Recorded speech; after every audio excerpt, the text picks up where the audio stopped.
They say the past is buried, but some things refuse to stay dead. I never met my great-grandfather, Henry Calloway. He died long before I was born, but his legacy lived on in stories.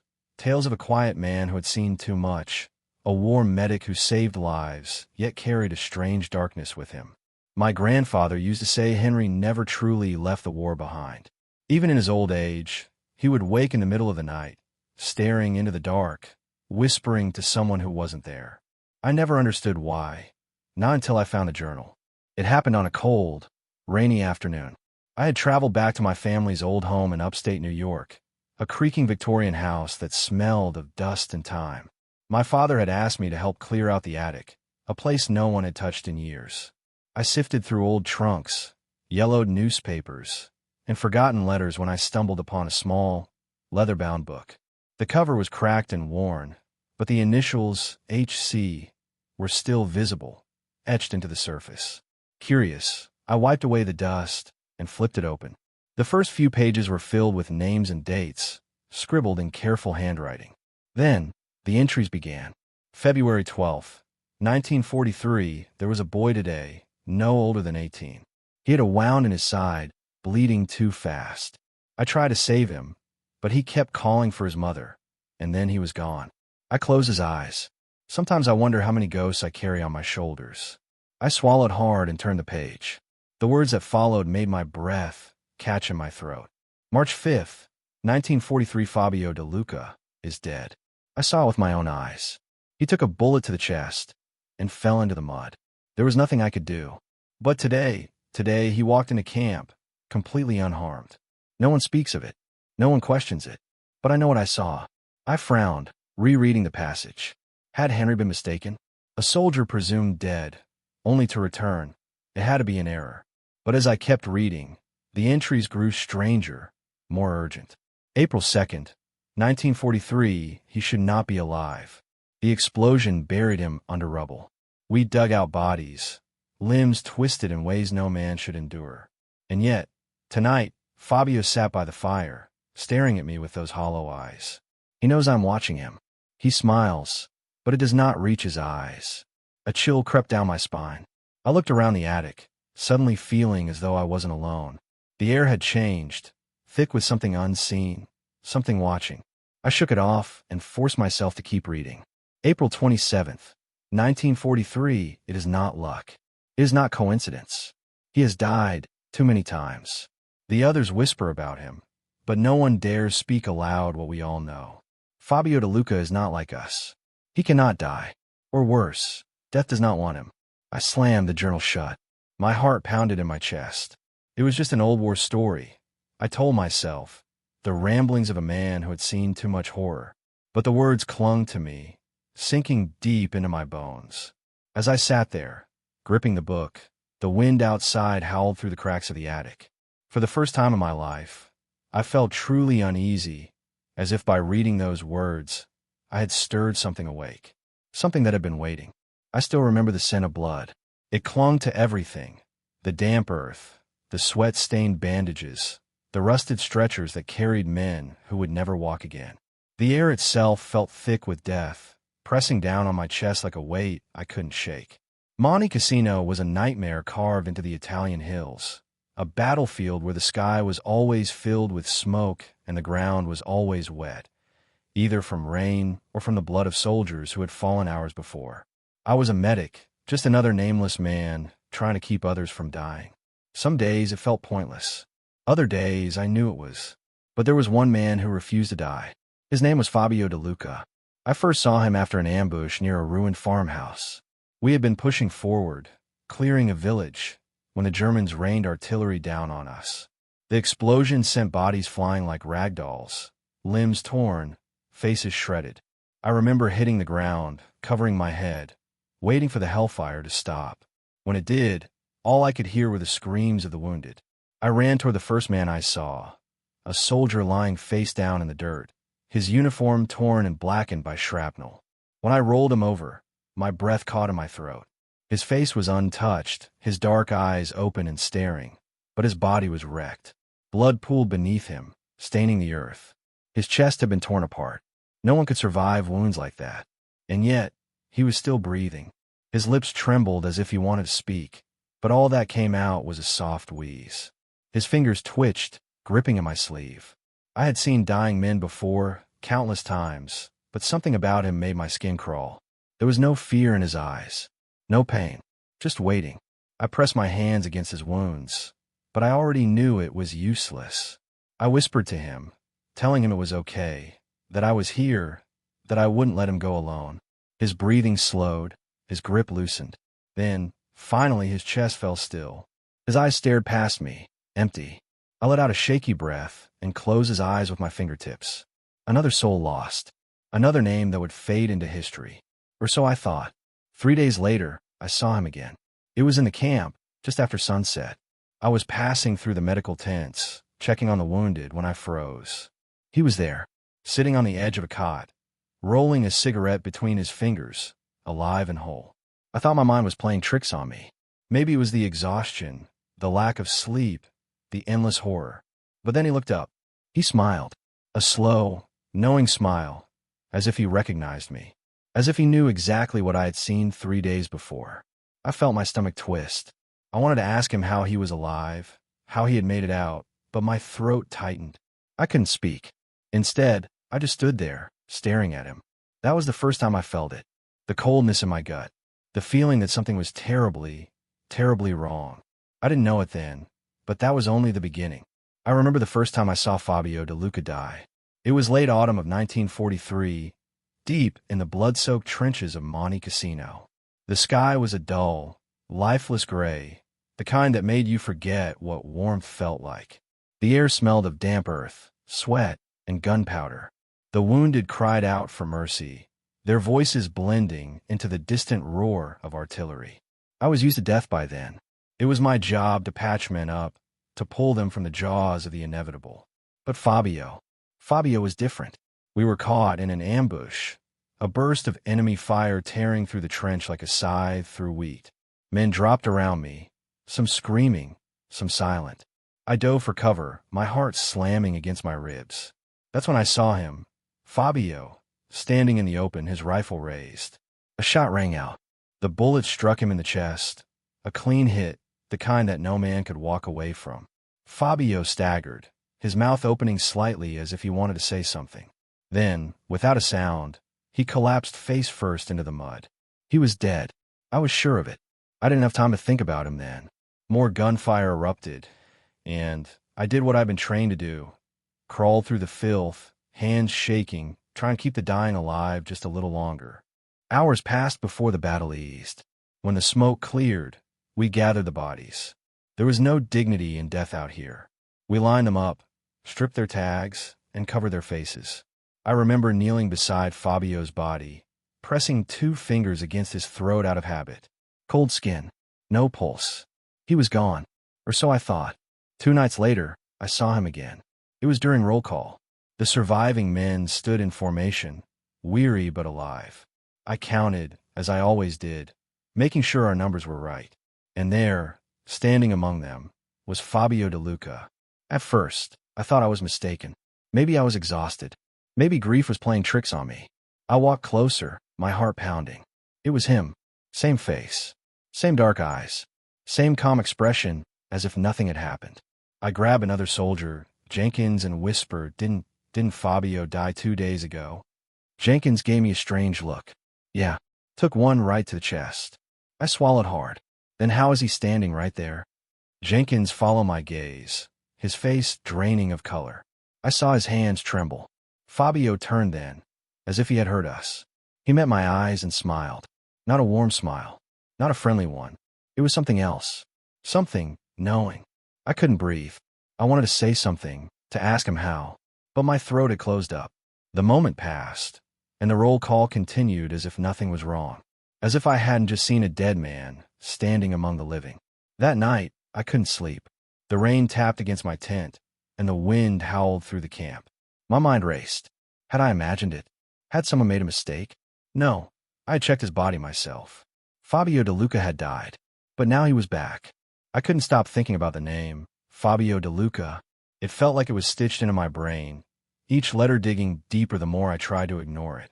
The way my great-grandfather wrote about him, the way his name kept appearing in the journal, always attached to something impossible, it didn't sit right with me. I sat at my desk, the journal open in front of me, its yellowed pages spread out like an unanswered question. The smell of aged paper filled the room, mixing with the stale scent of cold coffee from the cup I had forgotten about. The old words stared back at me, taunting me with secrets that had been buried for decades. I opened my laptop and typed Fabio De Luca into the search bar. At first, nothing but common names appeared: LinkedIn profiles, Facebook accounts, the usual noise of modern life. But I needed something older, something that would connect him to the war. I refined my search. Fabio De Luca, World War II, Italy. That's when I found it. A military record. Fabio De Luca, soldier, killed in action, 1943. I exhaled, shaking my head. That lined up with what my great-grandfather wrote. But if he had died, then what was all that talk about him coming back? Why did Henry see him, over and over, after he was supposed to be dead? Something wasn't right. I scrolled down. Another record popped up. Fabio De Luca, soldier, killed in action, 1944. My stomach tightened. I clicked on it, but it was a completely different battle, a different place. I searched again. Fabio De Luca, killed in action, 1945. The air in the room felt heavier. The same name, the same man, dying again and again in different years, different locations. I checked the documents closely. Same birth date, same division, same face in the old, grainy photographs. A soldier who died more than once. My great-grandfather hadn't been mistaken. I rubbed my temples, my heartbeat thudding in my ears. This wasn't just a war record mix-up. This wasn't some clerical error.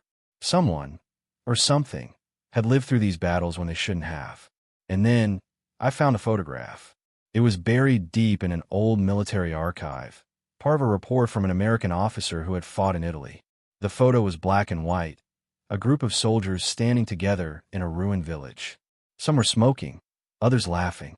But my eyes locked onto a single figure in the background, a man standing apart from the rest, watching.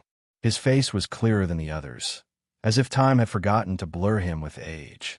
His eyes seemed to look right through the camera, piercing, knowing. It was him, Fabio De Luca. But the date at the bottom of the photograph sent ice down my spine. 1999. I pushed my chair back, so fast it nearly tipped over. My breath hitched. My skin prickled. This wasn't possible. The sound of my own breathing filled the room, shallow and uneven. My mind screamed for a rational explanation, but there wasn't one. The man who had died in 1943, 1944, and 1945 was standing in a photo taken more than 50 years later, looking exactly the same. I swallowed hard, trying to ground myself, but the walls of my apartment suddenly felt too close, the air too thick. Then, somewhere outside my window, beneath the hum of the city, I swore I heard it. A whisper. A voice I didn't recognize. Speaking my name. Alexander. The flames swallowed the village whole. I could feel the heat licking at my skin, the air thick with the acrid scent of burning wood and flesh. Screams had faded into the night, replaced by the distant crack of gunfire and the rumble of collapsing buildings. The war had turned this place into an inferno, a graveyard with no time to bury the dead. And there, standing in the center of it all, was Fabio De Luca. He wasn't running. He wasn't even trying to protect himself. He stood still, his back to the blaze, his uniform torn and bloodstained, but his body untouched. His face was calm, too calm for a man who had been shot, stabbed, and blown apart more times than I could count. I had seen him die. I had seen his body carried away. And yet, here he was. He turned his head toward me, his dark eyes locking onto mine. There was no anger, no urgency, just a quiet understanding, as if he had been waiting for me all along. "You understand now, don't you?" he said, his voice steady despite the chaos around us. I didn't answer. My hands were trembling, still clutching the bandages I had been using on another dying soldier moments ago. What was I supposed to say? That I had been lying to myself, pretending this was all some mistake. That I could no longer explain what I had seen with logic or medicine. Fabio took a slow step forward. The fire behind him roared, casting his shadow long and distorted against the ground. A man can only die so many times before death refuses him, he said. The words sent a shiver down my spine. I don't know what you are, I managed to say. My voice barely sounded like my own. But you're not human. Fabio gave a small, tired smile. No, he said. Not anymore. The world around us felt unreal, like I had stepped out of time itself. I could still hear the distant echoes of war, but they seemed muted now, as if we stood in some space separate from it all. You think this is a gift? He asked. It isn't. It never was. I swallowed hard. My throat was dry, my pulse hammering against my ribs. Then why are you still here? Fabio exhaled slowly, glancing at the burning ruins of the village before looking back at me. Because I have to be. The way he said it sent a chill through me. There was no pride, no sense of invincibility. Just exhaustion. An unbearable, endless exhaustion. You want to know the truth, medic? Fabio said. He stepped closer, his voice lowering. It's not just that I can't die. It's that something won't let me. I stared at him. There's always a war, he continued, his voice barely above a whisper. Always another battlefield, another fight. And I'm always called back. I don't choose where I go, Henry. I don't choose when it happens. I only know that when one life ends, another begins. A cold realization settled over me. He wasn't immortal. He was trapped. My mouth went dry. You. Fabio's expression darkened. You don't get to live forever, Henry. You only get to keep dying. A gust of wind sent embers swirling around us, glowing red like fireflies in the night. The flames roared higher, the ground trembling beneath us. The air felt thick, suffocating. Then he took another step closer, his voice lower now, almost gentle. But there's a way out. My pulse pounded in my ears. What do you mean? Fabio's gaze didn't waver. This curse. It needs someone to carry it. I took a step back. No, you don't have to say yes now, he said. But I'll come to you again. When the time is right. A part of me wanted to run, but my legs wouldn't move. The fire reflected in his dark eyes. And in that moment, I swore I saw something else beneath them. Something ancient, something hollow. A weight that had been carried for far too long. I opened my mouth to speak, but the world tilted. The fire surged, swallowing everything in sight. And then, nothing. It started like any other evening. I sat at my desk, staring at the stack of notes I had accumulated over the past few weeks, trying to piece together the strange puzzle that was Fabio De Luca. I had become obsessed, almost to the point of madness. The more I read my great-grandfather's journal, the more I began to believe something dark and unnatural had been playing out in the pages. I couldn't shake the feeling that it wasn't just history I was uncovering, but a curse that had followed me, somehow, into the present. I was sifting through my research again when the email notification pinged. I didn't recognize the sender, but I opened it anyway. It was just a subject line, no text, just an attached file. My heart raced as I clicked on the photo. I wasn't prepared for what I saw. The image was blurry, grainy, a relic of the past, yet strangely familiar. It looked like a snapshot from a group of tourists visiting some old battlefield, the kind of photo you'd expect to see in a history book. The scene appeared to be set in Italy, though it was hard to make out exact details. The soldiers in the foreground were smiling, a mix of old and young faces. But it was the background that caught my eye, as if it had been waiting there for me. There, standing among the trees, just outside the frame of the rest of the group, was a man. His face wasn't entirely clear, but his presence was undeniable. He was looking directly at the camera, and the more I stared, the more I could feel his gaze cutting through me. His expression was something between a smile and a knowing look, almost like he had been waiting for someone to find him, to finally see him after all these years. I could hardly breathe. The figure in the background didn't just look out of place, he looked out of time. His face was too sharp, too unchanging, as though he had not aged a day since the 1940s. His clothes were dated, but that wasn't the thing that froze me in my seat. What struck me, more than anything, was the familiarity. The man in the photo wasn't just anyone. I had seen his face before. I quickly grabbed my great-grandfather's journal and flipped through the pages, my hands trembling as I searched. Then I found it. The exact description. The man I had read about. Fabio De Luca. The man from the photo was Fabio. The very same soldier who, according to my great-grandfather, had died over and over during the war. The man who had been seen in several different places, at several different times, but never changed. The man who had stared death in the face and walked away, untouched. The air around me felt thick and suffocating, as though the walls themselves were closing in. How? How could he still be alive? I had read about him in the war reports, seen the photographs from the archives, but this was real. This was undeniable. I took a deep breath, my hands now slick with sweat, and looked at the photo again. Fabio's eyes seemed to pierce through the image, like they were following me. He was no longer a distant figure from my great-grandfather's journal. He was here, in my world. It was as if he knew exactly where I was, what I was doing. I leaned in closer to the screen, squinting. I could almost hear his voice in my head, soft, calm, yet chilling. "You know too much, Alexander." The words felt like they were forming themselves inside me, like I had heard them before. A sudden rush of cold air swept through the room, though the windows were shut tight. I turned around, half expecting to see something standing behind me, but there was nothing. Still, I felt it. Something was watching me. It wasn't just the photo. It wasn't just Fabio. It was something darker, something ancient, and it was drawing closer. I turned back to the screen, my mind spinning, trying to make sense of what I was seeing. Who had sent this email? The sender was anonymous, just a random string of characters. And what was I supposed to do with this information? What did it mean? Then I noticed something else. It wasn't just the man in the photo that unnerved me. It was the timestamp. The photo had been taken in 1999, decades after the war had ended. After the supposed death of Fabio De Luca. After everything I thought I knew. I wasn't sure what to believe anymore. Was it some twisted joke? A coincidence? Or was it a message? A loud knock on my door shattered my thoughts. I froze. No one ever came by this late.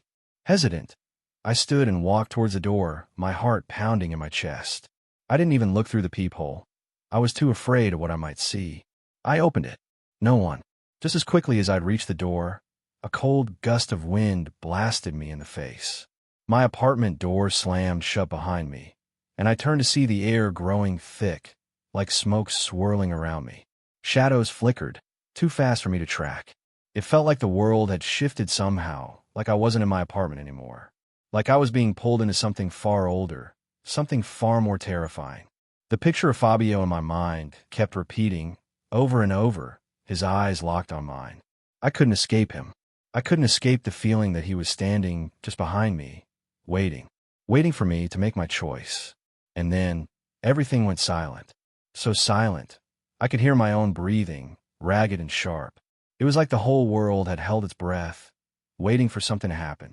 I couldn't shake the sense that someone, was going to come for me.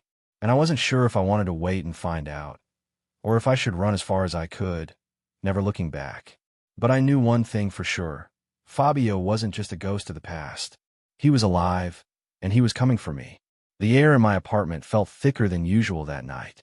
It was one of those cold, damp evenings when the world outside seems to sink into a fog, the kind where even the most familiar sounds feel muffled, distant. My desk was cluttered with old military records, photographs, and my great-grandfather's journal. The flickering light from my desk lamp cast long shadows across the room. I was tired, my mind buzzing with a mixture of fascination and dread as I reviewed the files on Fabio De Luca, the soldier who had died and come back to life countless times. His voice came as a whisper, yet it felt like it was echoing inside my head, filling the entire room. "You've been looking for me, Alexander. I knew you would." I didn't answer. How could I? I couldn't even wrap my mind around what was happening. I felt paralyzed, caught between the strange, unnerving calmness of his presence and the gut-wrenching terror gnawing at my insides. He took a step closer, and with it, the air seemed to grow colder, denser. He was standing so close now that I could feel his cold breath against my face, even though there was no physical air moving around us. "Why are you here?" I whispered, my voice barely audible. "Ow, how are you still alive?" Fabio didn't move, but I could sense his smile, even if it didn't appear on his lips. "I never truly died, Alexander. And neither will you, if you accept what I offer." My breath caught in my throat. My mind was racing, but nothing made sense. I had heard the stories, my great-grandfather's tales, the rumors, the journal entries, but standing here, facing this impossible man, I could no longer deny the truth. Fabio De Luca was real. He was standing right in front of me. Except what? I whispered, barely able to form the words. The weight of his presence was suffocating. Fabio's eyes never left mine. The same thing I offered your great-grandfather. The same thing I offer everyone who crosses my path. Immortality. Freedom from the chains of time. I recoiled, instinctively taking a step back. No, I don't want that. He tilted his head slightly, as if considering my answer. His voice softened, like he was speaking to a child, but the chilling undertone never left. It's not a choice, Alexander. Once you found me, there's no turning back. Your curiosity has already sealed your fate. My heart was hammering in my chest, and every instinct screamed at me to run, to escape this nightmare. But the words stuck in my throat. Run? Where could I run to? Fabio stepped forward, and this time, I could feel the darkness pressing in on me, like the walls themselves were closing. You are already part of this, Alexander. You can fight it, or you can accept what I offer. I closed my eyes, the weight of his gaze still burning into me. My mind screamed in panic, but my body was frozen.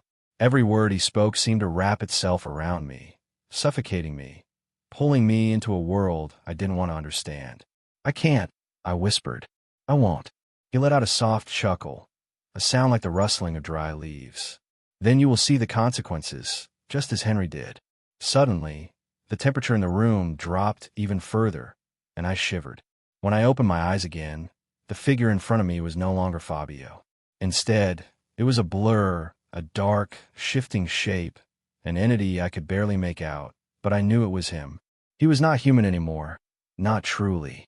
The air grew heavy with the scent of smoke, of burning flesh, and the last thing I saw before the world went black was his smile. Too wide, too knowing. The journal, the stories, the terror. It had all been real, and I had no idea how to escape. I sat hunched over the cluttered desk, the flickering light from the lamp casting long shadows across the pages scattered in front of me. It had been weeks since Alexander vanished. His disappearance was as sudden as it was mysterious, and no one had been able to make sense of it. Not the police, not the family, not the friends who tried to piece together his last days. His apartment, where I now sat, was the last place he was seen, the last place anyone had heard from him. The silence in the room felt unnatural, thick with the weight of unspoken things. The truth was, I hadn't intended to delve into his work at all. I was simply going through his things to close the chapter, not because I thought there was something more to uncover, but because, like everyone else, I was tired of the mystery. I wanted it over. It was a personal project of mine, really, sorting through his research on historical oddities and unsolved disappearances, giving them the proper respect they deserved in his absence. I should have left it alone. It started innocently enough. I found a stack of papers, the ones I'd seen him leaf through countless times before his strange vanishing. They were mixed in with what seemed like random notes and photographs.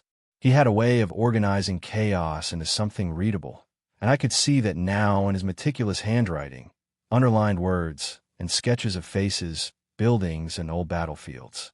The pieces he was working on were all about Fabio De Luca, the undying soldier. At first, I brushed it off as a simple obsession with some historic anomaly, but then I found something that sent a chill through my spine. A photograph. I don't know why it caught my eye. Perhaps it was the unusual angle or the fact that it looked so out of place among the older, black and white shots of soldiers. This one was different. The image showed a group of tourists standing in front of a famous Italian landmark. Typical stuff, I thought, until my eyes drifted to the background, and then my heart dropped. There, in the distance, standing perfectly still among the crowd, was a man who looked just like Alexander. His hair was the same, his features almost identical, though the clothes he wore were unmistakably old-fashioned, military style, from another era. The same expression on his face, too, blank, impassive, but undeniably familiar. I felt the breath leave my body as I turned the photograph over. Written on the back, in Alexander's unmistakable handwriting, were the words, 1999, Fabio at the monument. Time doesn't change him. It changes me. I froze. I couldn't breathe. My mind raced, trying to make sense of it. Had Alexander somehow found Fabio? Had he become a part of this terrible cycle? The thought felt impossible, yet somehow, it was the only explanation that made sense. The cursed immortal soldier who could never die, who perhaps passed on his torment to others. I looked back at the photograph, my eyes scanning it desperately, hoping it was a trick of the light or my imagination. But wasn't. There he was, Alexander, or the man who looked like him, standing in the exact same place. I turned the photo over again and stared at it, willing the words to make sense. The clock on the wall ticked, but it felt like the entire room had stopped moving. My heart hammered in my chest as a cold sensation crawled down my spine. Had Alexander been taken by Fabio? Had he become part of the curse? A sudden knock on the door startled me, and I nearly jumped out of my skin. My pulse raced. I couldn't take it anymore. I didn't know who was at the door, but I didn't want to know. Not now. Not after what I'd just discovered. I stood up slowly, clutching the photograph like it was my lifeline. My hand trembled as I reached for the door, my mind a chaotic mess of thoughts, none of them good. But before I could even grasp the handle, the door opened of its own accord. Standing there, in the doorway, was a man in a worn World War II uniform, the same as in the photograph. His face, however, was something I couldn't quite place.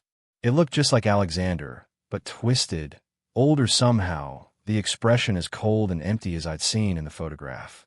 He stepped inside without a word, his eyes locking onto mine with a gaze that felt as though it could see straight through me. I couldn't speak.